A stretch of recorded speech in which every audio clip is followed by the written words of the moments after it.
به اطلاع یک منبع آگاه در مقامات انتظامی تاجیکستان، لایحه قانون عفو تهیه شده برای تصدیق بر رئیس جمهور پیشنهاد شده است.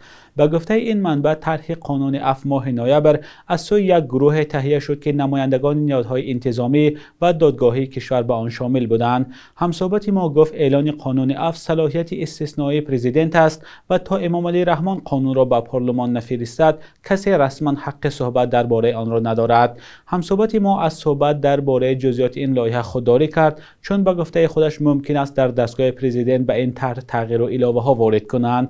قبلا نزدیکان بعضی از محبوسان به نقل از پیوندان زندانی خود گفته بودند که احتمال بخشیده به 30 سالگی قانون اساسی تاجیکستان عفو اعلان شود، اما تا حال لایحه این قانون از سوی پرزیدنت تصدیق نشده است. در تاجیکستان بار اخیر ماه سپتامبر سال 2021 به افتخار 30 سالگی استقلال قانون عفو قبول گردیده بود.